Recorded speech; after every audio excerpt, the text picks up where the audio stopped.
Carie by What. When I was a child, I think I was around 6 or 7, it was just me, my mom, and my brother, who was 2 years younger than me. We happened to live in the house where my mother's grandparents lived when my mother was a child. Every night for probably 6 months, I would be visited by this old man whose name I didn't know, and he always had a dog with him. He would just hover above my bed and talk to me, but he would always call me Carie, which is my mother's name.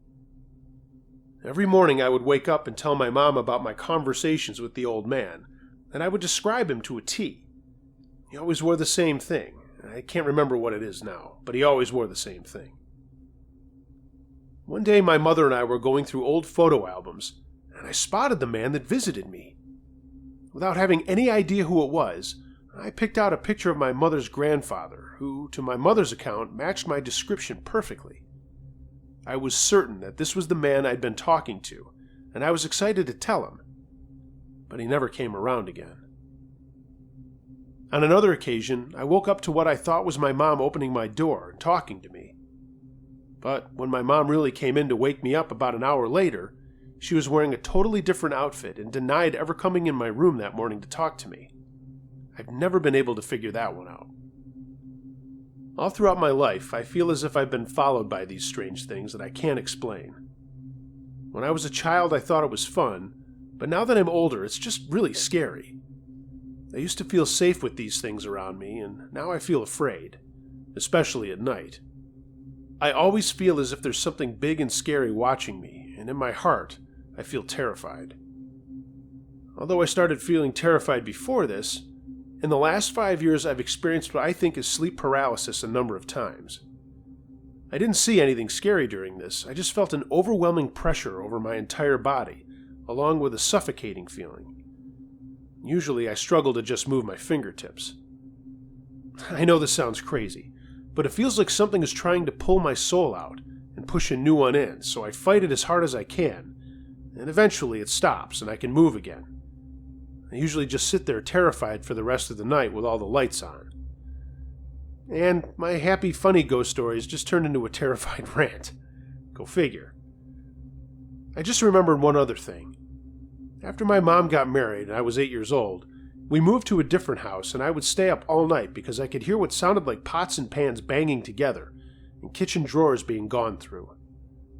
No one else in my house ever heard it, which was strange to me because I was farthest from the kitchen. As a child, I always laid there terrified, thinking that maybe someone was breaking into our kitchen every night. Now that I think about it, that's when the bad things started happening that made me so scared. Just this year, my parents bought a new house, but kept that house to give to me or my brothers when we want it. I don't think I'll be moving back there.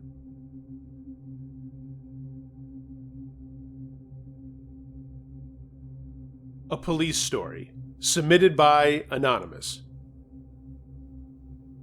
I was a reserve police officer in the United States while I worked my way through academy.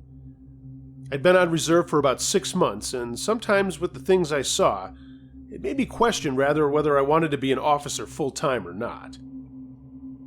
As an officer, you only get to meet people when something has really gone wrong and they need you there. Before these events, I never even considered the situation in which police were the actual problem in the situation, though. The following took place over a 2-year span, but it remains to this day the sole reason I never became an officer full-time, as well as the reason I trust nobody outside of my wife and kids. And when I say nobody, I mean nobody. It was 1996, and I was about 3 hours from finishing up my hour requirements for the month. That meant the rest of the month I could concentrate on my full-time employment or side security work for extra cash. To say I was excited would probably be an understatement. I loved being a reserve and feeling like I was doing what I could to help people, but it is very, very stressful. Late into my shift, a call came into 911 with the mother screaming, saying someone had broken into their home and stabbed her and her kids. The ride there, I hoped it was just a mother overreacting, but when we arrived on scene, it was far worse than I could have ever imagined it would be. One baby was already deceased, and the other was not looking good at all. Paramedics and other police had arrived before we did, and already were working the scene. As soon as I walked in, I had to turn right back around and walk back out. I've seen bad things in my life, but never like this. This was worse than most career police officers ever have to see. I was tasked with my partner to go door to door interviewing neighbors for potential witnesses. We'd been to about 8 houses so far, and out of those 3 reported seeing a black sedan in the area for the last week or so, watching different homes. When our commanding officer came over and told us to stop talking to residents, I was confused and asked, "We haven't even been to a quarter of the neighborhood yet. How can we possibly give you a report on something we haven't finished?"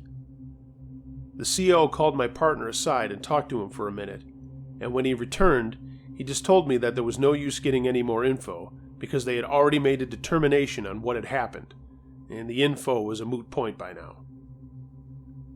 I just followed his lead, and we went back to the scene, and he took me back home and dropped me off. My time for the month was over, and he had another probie that he was picking up at the station to train. As I was getting out of the car, he told me, "I've seen this before. You can save yourself a lot of regret and questioning yourself by not paying attention to what happens in this case." Even though I didn't understand at the time, I tried to follow what he said, but the case obviously dominated the news, TV, and papers both. So it was very hard not to watch what was going on when it dominated everything else media-wise. Just to keep a long story short, the mother was convicted of the 2 murders. She had her throat cut and missed her carotid artery by less than 2 millimeters, and in the doctor's opinion that was only missed because she was wearing a necklace and it was caught in the wound. The necklace had to be surgically removed from her neck. After everything was said and done, the mother being on the phone with 911 for as long as she was, and the first responder arriving when they did, the timeline went like this. The mother had 2 minutes and 15 seconds to run around the house, cut the screen on the window with a knife, run back inside, kill both her 2 babies, cut her throat, stab her arms, beat herself to a black and blue pulp, wake her husband up, and run 3 blocks and drop a piece of evidence that was found without her leaving a trail of blood. 3 different doctors said that the youngest boy would have passed away from his wounds within 9 minutes. And that's where the timeline comes from with the 911 call and the first officer arriving.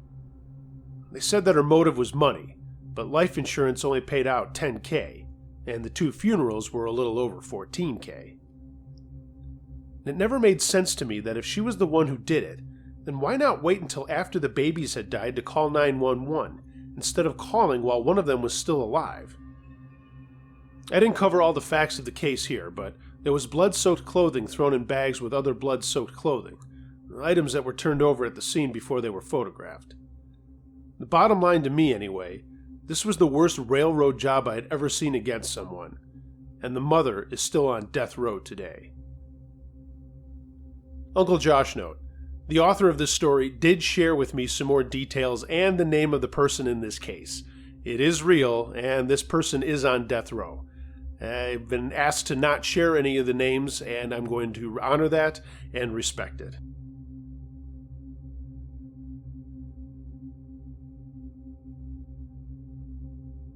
Grandpa Ron by Shadow Knight. A couple of things having to do with my wife's grandfather's death. It's a lot of incidents, but it's worth it. He had a heart attack while driving from his home to his farm, where he worked every day. He ended up going into a person's yard and running right into their willow tree, and was found with his tires still spinning when someone drove by, and the homeowners of the house were at work. The weird thing was, the passerby shut off the truck to stop the wheels and see if Ron was okay, and of course he wasn't. He swears up and down that he never took the keys out of the ignition, and the sheriff attested to the same. Yet, the keys were missing, along with the garage door opener, which he and Grandma used instead of the locked garage door on the side of the house. Well, They just assumed that someone must have snatched them, but nobody knew when. People were around the truck the whole time, but still no big deal. Grandma changed the locks and got a new garage door opener to make sure whomever had these items never tried to rob the place. About 3 months later, Ron's cell phone was sitting in a drawer, and it had been deactivated since a couple of days after he died. Grandma's phone rang, and whoever it was hung up. Not knowing how to check the last call made, Grandma had her daughter-in-law check for her. The last received call was Ron's old phone, received not 5 minutes ago, but that number had been canceled for the last 3 months.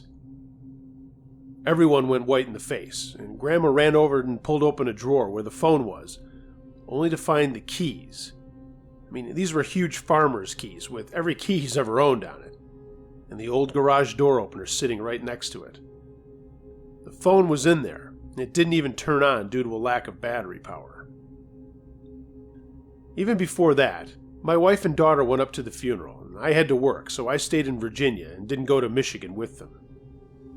My daughter wasn't even a year old yet, but my wife decided to take her because she figured it would help her mom and grandmother to have something cute to focus on. Well, Grandpa Ron had a weird habit of blinking hard, meaning he squinted and contorted his entire face when he blinked. Maybe all the years in the corn and bean fields and automotive shops caused that, we don't know, but it was something we had only seen him do. Upon arrival at my mother-in-law's house, my 9-month-old daughter started doing this weird, hard, squinting blink and smiling every time she did it, like someone was playing peekaboo with her. No one else in the family had this habit, so she didn't pick it up from any of them. But she kept doing it the entire time they were in Michigan, and for about a week after they got back down to Virginia. I can tell you, it was the exact same way Grandpa Ron used to blink. My daughter had never done this before, and hasn't done it since. Grandpa Ron was a stubborn old coot, that's for sure. Too stubborn to go without letting people know he was still around and kicking, I suppose. Freaked us all out, to be sure.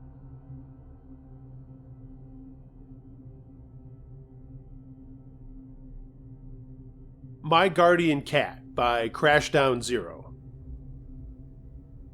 I've believed in the supernatural since my early teens when I had a personal experience.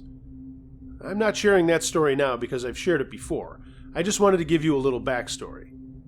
When I was about 19, I lived in a cottage behind my mother's house. It was a nice little place with an open living room and kitchen, a small bathroom and 2 bedrooms. Initially, when I first moved in, I lived alone and used the smaller bedroom while the larger room was taken by some of my stepfather's workout equipment. Shortly after moving in, I graduated high school and was given a cat as a gift. Shortly after that, the workout equipment was removed and a friend who needed a place to crash moved in. I let him have the bigger room since I was comfortable where I was. Now, something always seemed a bit off about this cottage. Years ago when my mom first bought the property, we lived there for a while the family lived in the main house. I was always a bit uncomfortable there, always felt like I was being watched. Always had the urge to look over my shoulder, always expecting someone to be there. This feeling never went away. I would never have agreed to move in there if it wasn't for the fact that I was 18 and I wanted out of my mom's house, but not enough to go out on my own completely. Anyway, fast forward a year or so. I'm still living with my buddy and my cat. I was kind of depressed with life, so I never really left my room. I just went to work and came home and back to my room. My cat was always with me. I didn't find it strange that he never left my side, and I never thought anything of it until I started to notice him sitting in the doorway of my room, only a foot or so away from me, staring out the door into the dark kitchen, and he was growling. When I called his name, he meowed and looked at me, but he seemed pretty upset, and I would catch him doing this often. Many nights I would be in my room and the cat would be meowing and trying to get my attention. When I got up, he would lead me out to the kitchen where I would turn on the light. He would either then go to eat his food, drink water, or use his litter box. One night, I turned the light off and went back to my room while he was in his box, and he immediately jumped out and went after me. He slept beside me that night. He followed me every day from the moment I got home from work until I left again. If it wasn't for the creepy staring and growling outside my room, I would have just assumed he was being clingy. The thing was, he only did this for me. When I left, he did his own thing, just lounged around the house like a normal cat. My roommate said he would occasionally stare off into space when I wasn't around, but he didn't seem to care too much about whatever he saw. My roommate often mentioned that he also felt the feeling of being watched, and when I finally moved out of the cottage and got my own apartment, it stopped. No more being watched, no more cat growling at the door, no more clingy cat. Looking back at it now, I believe there was something in that house, and I personally believe that my cat took it upon himself to try to protect me the best he could. The house is empty now, but even when I go in there, I still feel like there's something there. Something watching. It's been 10 years since I realized I had a guard cat looking out for me. I still have him, but he's retired, since there's nothing here to protect me from.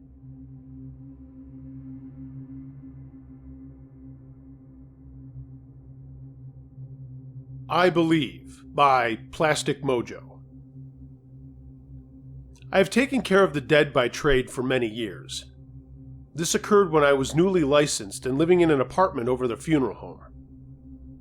Over the course of a couple of late evenings, a normal decedent turned into another personal proof of the spirit world. As with many of these experiences, it is the totality of the experiences that give reason to believe. In this case, it was over the course of 2 nights, as I mentioned. It was 1 a.m. in the morning, and the woman's eyes were wide open in a way that seemed to say, "Don't close these eyes." But she wasn't home, she was physically dead. From the beginning, it seemed that something might be in there. I put the lady on the table and rested her head on it while I gathered my tools. As I did, moving to a cabinet to the right of the embalming table, her head rolled, like with gravity, in that direction, with her eyes piercing through me and looking right at me at the same time. I had another cabinet at my left that had equipment in it as well. She did it again. I hoped it was just coincidence. I set her head looking at the ceiling and moved to the right, so her head didn't roll over and stare at me in the eyes. The first task I set to was to close her eyes. I have never had any more difficulty before or since in closing anyone's eyes. Finally, with forceps and crazy glue, I was able to keep her eyelids shut. The embalming went poorly. Her circulation was very restricted. I went to bed around 3 a.m. and I didn't sleep well. I was able to convince myself that it was no big deal and I was just looking into things way too much. The next night, after her family had come in and made funeral arrangements, she was dressed and in a casket in the reposing room. I was down in the funeral home fucking around on the internet, and I heard a raucous noise, like loud stomping, wall banging, coming from the direction of the reposing room.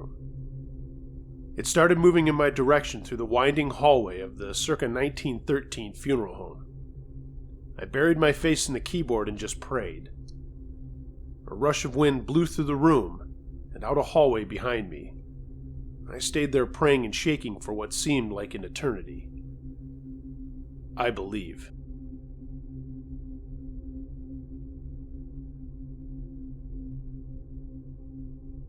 Road Rage, submitted by Justin W.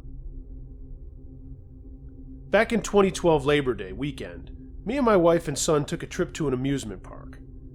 Living in rural Kentucky, the trip would take us at least 4 to 5 hours as it was in Ohio. We spent the weekend deciding to travel back Sunday at midday. We also decided to stop at an exit that was about an hour or so from home, and the gas was cheaper than home prices were, and we all needed snacks and to stretch. It was near dusk and we pulled out. Heading home now, leaving this exit, we would get on the parkway, and the parkway is 2 lanes coming and going, linking rural cities to the city parts. Half exhausted and ready to go home, I kinda started dozing off when I noticed a beetlebug car pass us. I half-heartedly tapped my wife on the shoulder and say, "Punch buggy." Now on the parkway we noticed it was dead, and nothing coming and nothing going, which is the only time I've ever seen it so dead. Someone got behind us as I was dozing, and I heard the wife say, "What the fuck, why is he riding my ass?" I looked back and noticed that he was tailgating us. She said, "I'm going to tap my brakes so he'll quit." He backed off and we thought, cool, that's over with. And then he bright lights us and is on our ass again within minutes. When I say on our ass, his brights have our RAV4 lit up like a living room. So we drove like this for 5 minutes, and then he went to pass us. He rolled past, and we think, what the fuck is this guy's problem, as he sped off ahead? We were kind of thinking, glad that's over again, and I reached down for a smoke when I heard my wife say, "Holy shit!" as she swerved, and this asshole had pulled his truck long ways across both lanes with his lights off. My wife barely missed him, and he was running toward our car with what seemed to be a gun. Well, at the amusement park, our cell phones were both dead, and we left the charger at the motel. So she was panicking, and I know I have to keep her somewhat calmed down, and I told her to drive fast and to put distance between us, and she did. I forgot to add this guy was in a dually work truck, diesel. You would think it wouldn't haul ass. Well, you're wrong. He gained on us quickly, and before long he was on our ass again, this time almost ramming us. He went to pass us but stayed right alongside of us and looked in the back seat and saw our boy asleep in the car seat. He made eye contact with me and gave me the slitting the throat motion. I flipped him off. Fucking toothless hillbilly. He sped past us, then got in front of us and e-braked. His truck broke so hard that I thought the ass end was going to fall out. Sparks were shooting everywhere. My wife dodged him again, and now we were only about 20 miles from our exit. I told the wife, fucking floor it, or he's going to run us off the road, or start shooting. She was up to 90, and literally we hadn't seen one other car coming or going. Well, sure enough, he's starting to make ground on us again when I noticed our exit was only 5 miles away. I told her to kill the lights. Our exit had a rest area right off the ramp. I figured we could pull in there and duck behind some cars and wait it out. It was a full moon, and she killed the lights as we ducked into the rest area. He got off on the exit as well, but by this time we were parked behind a rig, and we saw him roll by the rest area. We waited another 20 minutes there gathering our thoughts and just thinking, what the fuck? Finally we pulled out and drove past some novelty shops and through a resort town before getting to our hometown on a 2-lane road. As we were going through that stretch, my wife yelled out, "Holy shit!" He was coming straight for us with his lights off. I knew that we were either going to die or wreck right into him. My wife must have had an adrenaline surge because she hammered the gas down heading right at him, and at the last minute he took the ditch. My wife was now sobbing, and I pulled out my phone and prayed to God, please just let it come on. The power of prayer works, because I had 3%, and I called 911 and we told them what was going on. They told us we were too far out for a trooper to get us, but that they would notify our local police and they would meet us at the county line. Sure enough, that bastard got behind us once again, and my wife started crying, and the dispatcher heard her and told her to calm down and that the police were en route. My wife said she knew a turnoff spot up ahead, and she was going to pull in there and kill the lights.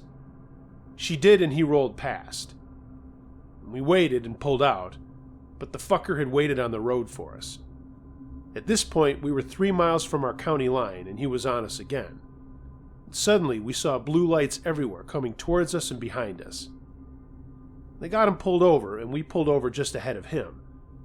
And the guy had gotten out and was approaching our car with a gun drawn, and we heard, "Freeze, motherfucker! Don't you move or I'll blow your fucking head off!"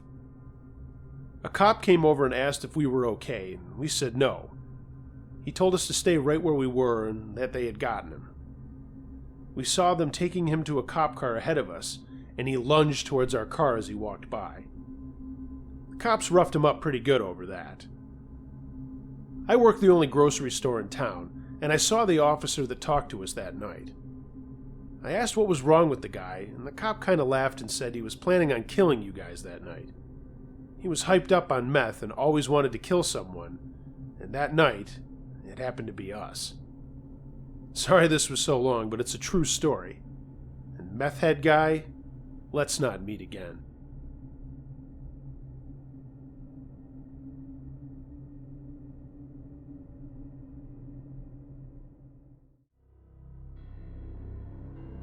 Thanks for listening, gang. Sorry about the short volume. This week was the week from hell with computer issues and work deadlines to boot. I appreciate your listening to this volume, and I'm looking at a live virtual campfire next week. I'm also looking for any scary gym and workout stories you might have. Send anything you've got to unclejoshtruescarystories@gmail.com. And if you've got a scary story of any kind, send those too. I read them all. If you haven't already, please subscribe, like, and share this channel, and please check out my other volumes of True Scary Stories right here. If you're a subscriber, make sure you check out the notifications, as YouTube has been quirky with sending out updates lately. Follow me on social media. All the links to that are in the description below, as is my Patreon account. Feel free to leave me a tip there if you'd like. Anything helps keep this channel ad-free with the best scary content around. There's also merchandise at my store. Find a link for that below, and that's going to get revamped shortly, as I'm not really thrilled with the way they're showing things off. Until next time, be excellent to each other. And remember, be wary of things that go bump in the night. It could be anything. A ghost, a monster, or the guy next door.